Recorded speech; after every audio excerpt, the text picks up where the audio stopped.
दोस्तों, ऐसे अनेकों वीडियो सामने आती हैं जिनमें एक जानवर दूसरे जानवर की मदद करते हुए दिखाई दे जाता है। इसका सीधा अर्थ ये है कि जानवरों में न सिर्फ समझ एवं बुद्धिमानी होती है, अपितु ये भावनात्मक रूप से भी बड़ा ही गहरा जुड़ाव एक दूसरे के साथ बना लेते हैं। यहाँ तक कि जानवर इंसानों की भी मदद करते हैं। लेकिन ये मदद किस हद तक हो सकती है वो आज की वीडियो से आप जान पाएंगे।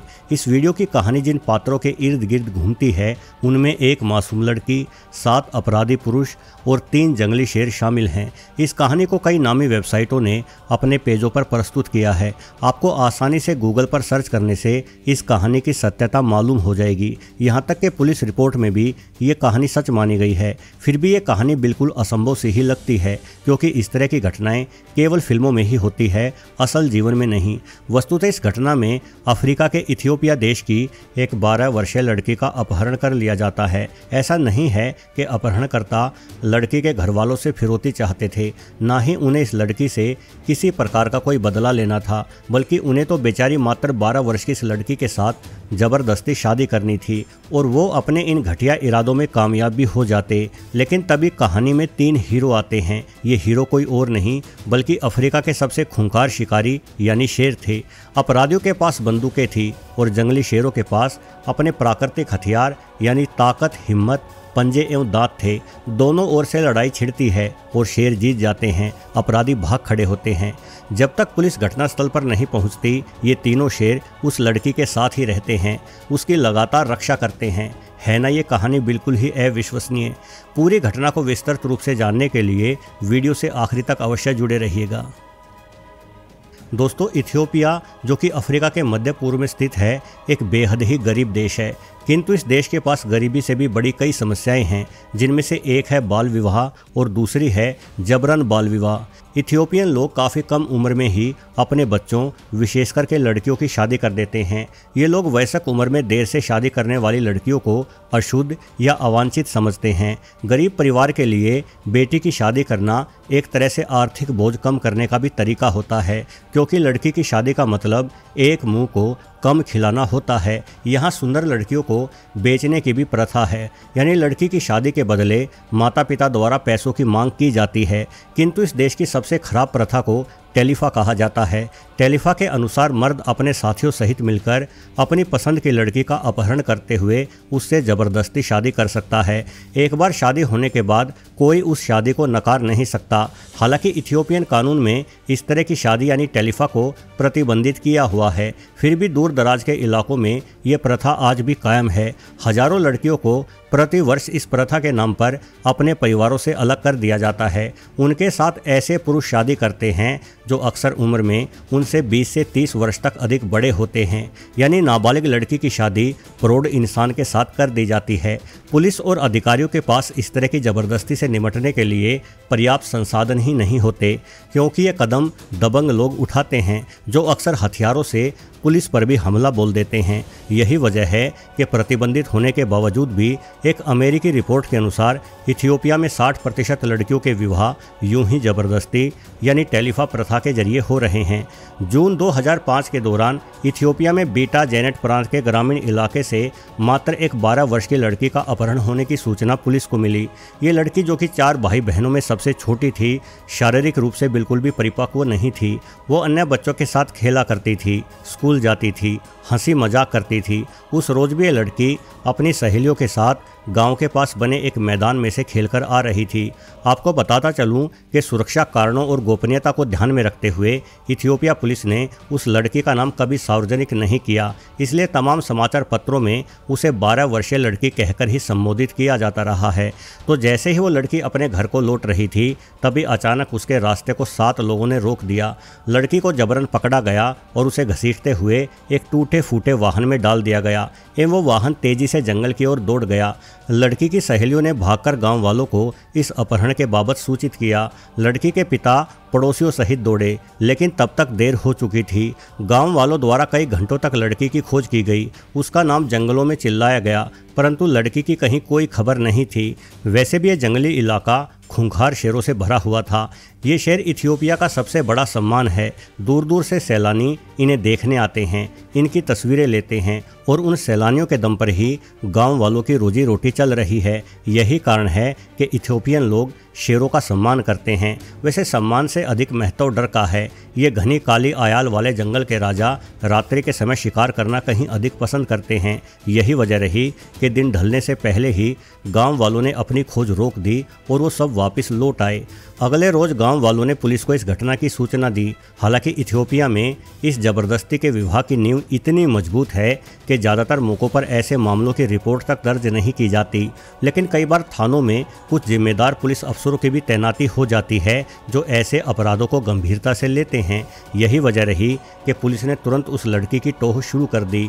लड़की के परिजन और गाँव वाले भी लगातार खोज करते रहे। उस 12 वर्षीय लड़की के अपहरण की वजह से पूरा गांव व्यथित था। उस लड़की का हंसता मुस्कुराता चेहरा हर किसी के दिमाग में घूम रहा था। कुछ बच्चे होते ही इतने प्यारे हैं, सबके साथ घुल मिल जाने वाले, खुशियाँ फैलाने वाले। उनका हंसता हुआ चेहरा देखकर इंसान खुद के गम भी भूल जाता है।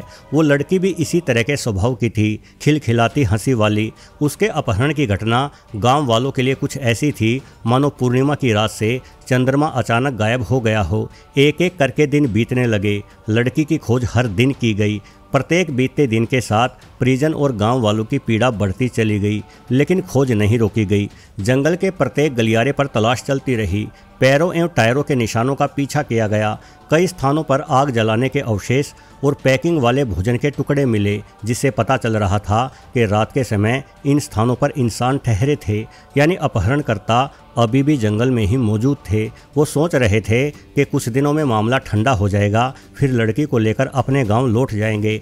हालांकि खोज की कोशिश पूरे दिलो जान से हो रही थी, परंतु ऐसा लग रहा था मानो अपहरणकर्ता हमेशा पुलिस और लड़की के परिजनों से एक कदम आगे ही रहते हैं। धीरे धीरे करके 6 दिन बीत गए, लेकिन 7वें दिन खोजी दस्ते को बड़ी सफलता मिली।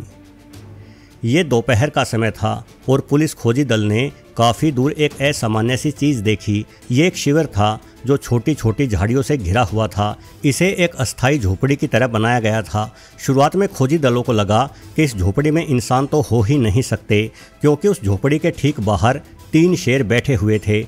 इनमें से एक काली आयाल वाला नर और 2 मादाएं थी। जिस बात ने सबको हैरान किया वो ये कि वो शेर झोपड़ी को चारों ओर से घेरे हुए थे और उनकी आंखें लगातार एक स्थान से दूसरे स्थान की ओर देख रही थी। ऐसा लग रहा था मानो वो शेर इस झोपड़ी की चौकीदारी की जिम्मेदारी संभाले हुए थे।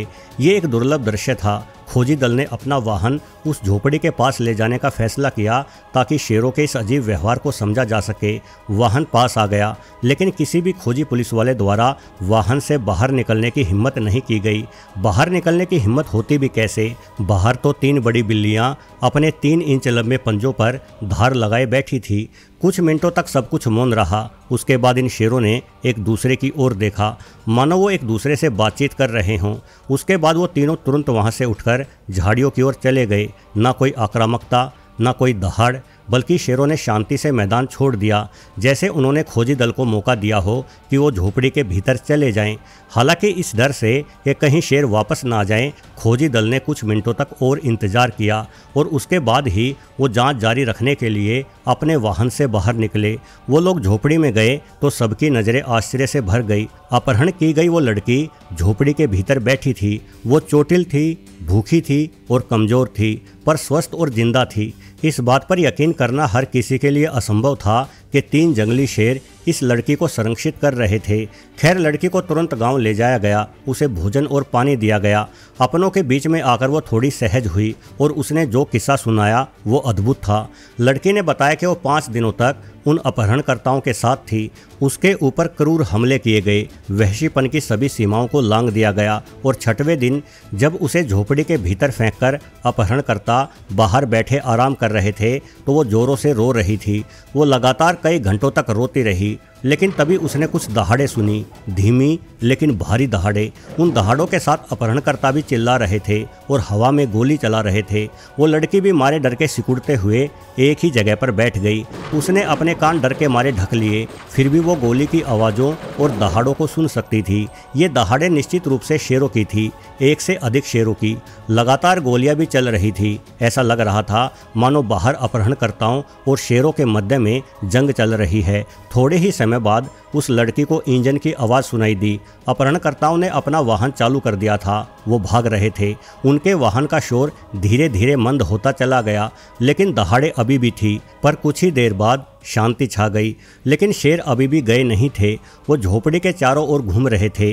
उनकी परछाई साफ तौर पर भीतर से भी दिखाई दे रही थी। उसके बाद वो शेर एक दूसरे से दूरी बनाकर बैठ गए और तब तक बैठे रहे जब तक पुलिस खोजी दल का वाहन झोपड़ी के पास ना आ गया। उन शेरों ने एक बार भी झोपड़ी के भीतर झांक कर नहीं देखा, मानो वो उस लड़की को डराना बिल्कुल भी नहीं चाहते थे। बस वो तो उसे सुरक्षित करना चाहते थे। गांव वालों के लिए ये पूरा व्याख्यान ईश्वर का चमत्कार था और पुलिस वालों के लिए ये घोर आश्चर्य। पर जो भी था, ये सब सच था। पुलिस ने अगले कुछ दिनों में ही 7 अपहरणकर्ताओं में से 3 को पकड़ लिया और उन्होंने भी वही कहानी बताई जो उस लड़की ने बताई थी। इन अपराधियों का कहना था कि वो शेर अचानक से उनके ऊपर हमलावर हो गए। उन्होंने गोलियां तक चलाई, लेकिन शेर ना ही डरे और ना ही पीछे हटे। इसलिए मजबूरन उन्हें भागना पड़ा और वो भागकर अपने वाहन में चढ़ गए। हालांकि वो सब ऐसा नहीं कर पाए। उनमें से 3 को ही वाहन पर चढ़ने में सफलता मिली। बाकी 4 लोगों को शेरों ने पकड़ लिया। भागने वाले 3 अपराधी वाहन में बैठकर भागते हुए शेरों द्वारा अपने ही 4 साथियों को नोचते हुए देख रहे थे। ये विस्मयकारी घटना पूरे इलाके में बिजली की तरह फैल गई और अगले कुछ दिनों तक ये घटना दुनिया भर के शीर्ष अखबारों की सुर्खियां बनी रही। पुलिस द्वारा शेरों के हमले का शिकार बने उन 4 अपराधियों या उनके अवशेषों को कभी नहीं खोजा जा सका। ऐसा लग रहा था कि मानो शेर उन चारों को हड्डियों समेत ही चबा गए थे। लेकिन ये सब हुआ कैसे?